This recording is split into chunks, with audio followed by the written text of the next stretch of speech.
간은 몸에서 가장 크고 필수적인 장기이다.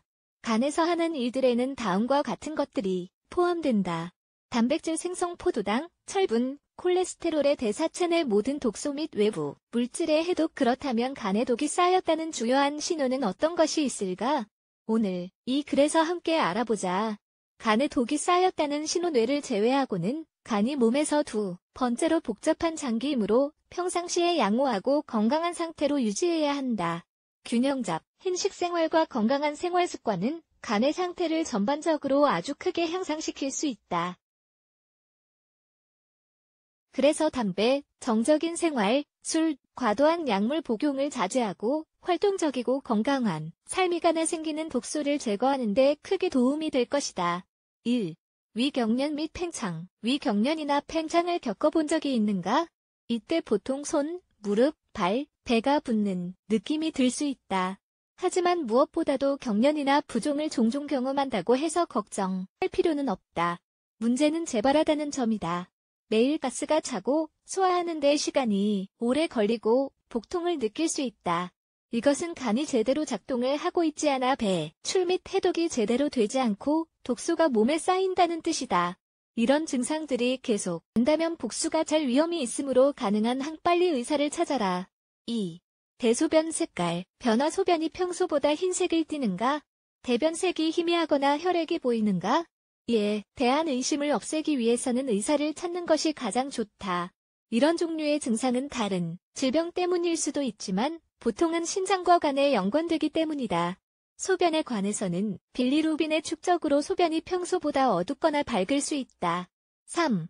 고빌리루빈 혈증. 고빌리루빈 혈증은 간에 문제가 생겼을 때 가장 명확하게 나타나며 주의를 기울여야 할 증상이다. 피부, 눈, 손톱의 노란빛은 체내의 빌리루빈이라고 불리우는 담즙 색소의 축적으로 인해 생기는 것이다. 담즙은 소화를 위해 필수적이지만 간이 제대로 작동을 하지 않으면 소화가 끝나고 더 이상 필요하지 않을 때에도 여과를 통해 제거하는 것이 어렵다. 그래서 몸에 남아있으면 간에 관련된 질환과 주로 연관되는 노란빛이 나타나게 된다. 4. 피부 민감증. 내부에서 뭔가가 간지럽히는 것처럼 지속적인 가려움을 느끼는 것은 아주 짜증나고 걱정도 된다. 하지만 왜 이럴까? 기본적으로 간에 여과되지 않은 독소가 쌓이면 이것이 피부의 반응을 유발한다. 이러한 증상이 지속적으로 발생되어 의심되면 다른 질병으로 인한 증상인지 확인하기 위해 의사를 찾아 진단을 받는 것이 가장 좋다. 5. 위역류. 배가 더부룩하고 가스가 차서 숨쉬는데 방해가 되거나 더 심각한 경우 식도로 산이역류에 큰 통증이 있다면 모두 간에 독이 쌓였다는 신호다. 간의 소화 과정과 연관된 기능이 있으며 문제가 생기면 이런 증상들이 나타나기 때문이다. 이를 확인하고 간에 관련된 문제인지 확실히 하기 위해 의사를 찾는 것이 가장 좋다. 6.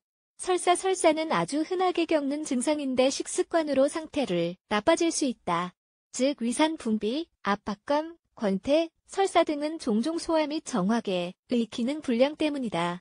그런데 설사를 자주 하게 되면 탈수의 위험이 있으므로 횟수를 주의 깊게 확인한다. 일주일에 한 번인지 두 번인지 확인해서 다른 질병과 연관될 수 있으므로 확인해보자. 7. 전반적인 피로. 일상생활에서의 피로는 흔하지만 간에 관련된 피로는 권태, 쇠약함, 지속적인 무기력감도 포함된다. 간이 평소보다 더 힘들게 일하기 때문이 이런 경험을 하는 것이다. 즉 간 상태가 좋지 않고 독이 쌓이면 간이 더 많은 에너지를 이용하기 때문에 우리로부터 에너지를 빼앗아간다. 또한 전반적인 피로에 더해 체액 저류, 소화 불량, 위통, 가려움 등도 동반하는지 보자. 증상에 의심의 여지가 있다면 의사를 찾아 적절한 검사를 받는 것이 가장 좋다. 건강이 언제나 우선이라는 점을 잊지 말자.